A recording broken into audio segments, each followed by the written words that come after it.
James Avery, the man whose South Texas jewelry empire would grow to employ several hundred local residents, dies at 96. People ask, what is the best design you've ever done? I like to say the next one.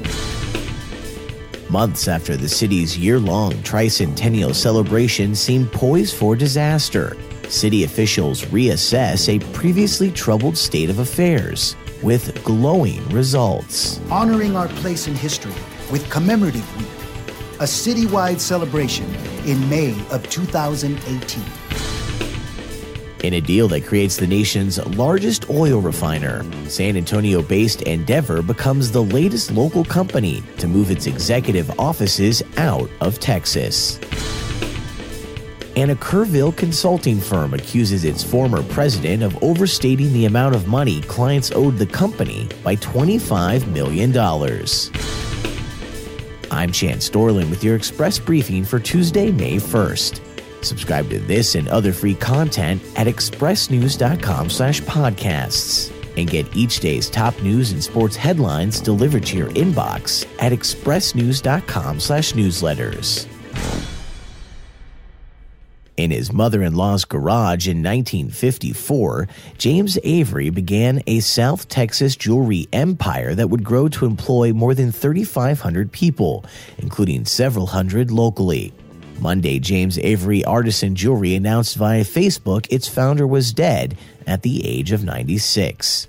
The original one-man operation became known for creating charms, rings, and other sterling silver and gold designs popular for birthdays, Mother's Day, Christmas, and other events. Within hours of his announced passing, dozens of fans had posted comments on the company website about James Avery and the jewelry he designed, with nearly 2,000 leaving comments on the company's Facebook post. Born in Milwaukee on December 7, 1921 as Homer James Avery, the company founder was raised in Detroit and Chicago before enlisting after the Japanese bombed Pearl Harbor and what was then the Army Air Forces, followed by pilot wings in 1944 and 44 missions over Germany as a B-26 bomber pilot. Following a bachelor's degree in industrial design, he became interested in jewelry in 1948. And then following a return to the church after divorcing his first wife, he was soon making duplicates of the cross he wore around his neck for others. Avery then moved to the hometown of his second wife, Kerrville, Texas, in 1954, where he started crafting jewelry in his mother-in-law's garage. 2 weeks later, he sold his first piece, opening his first retail store later in 1973. In 2007, Avery turned the business over to his sons. Months after San Antonio's year-long Tricentennial celebration seemed poised for disaster, reviews of the reboot are glowing, even from its most intense critic.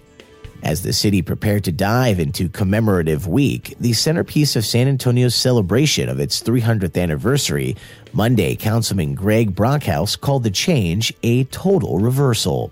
Weeks before the celebration had even begun, in November, citing mismanaged contracts and extravagant spending under Edward Benavides, who resigned as CEO of the undertaking that same month, Brockhouse had declared Tricentennial an absolute disaster. Shortly thereafter, City Manager Cheryl Scully appointed Assistant City Manager Carlos Contreras, who has since received wide praise for reining in excesses and restoring professionalism to planning efforts. That's a major shift in attitude from the previous era when Tricentennial staff almost paid $1 million to secure Shakira for its kickoff event on New Year's Eve.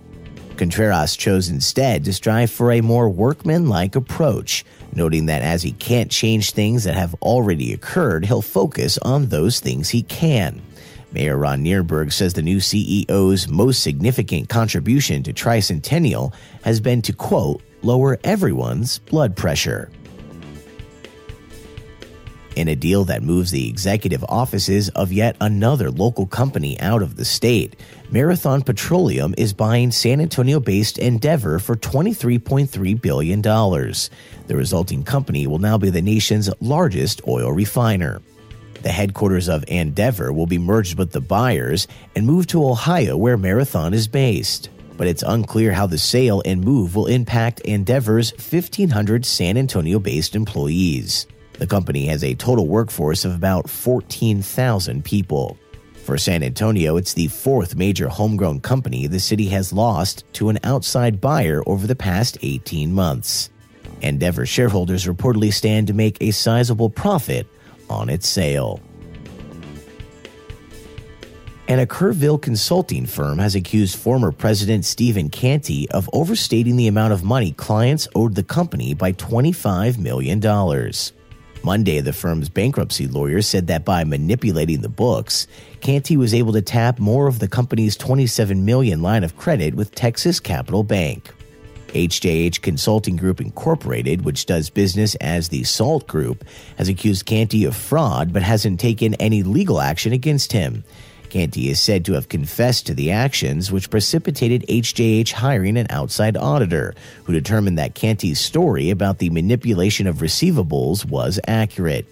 HJH filed for bankruptcy on April 2nd, and FBI agents are reportedly investigating wrongdoing at the consulting firm.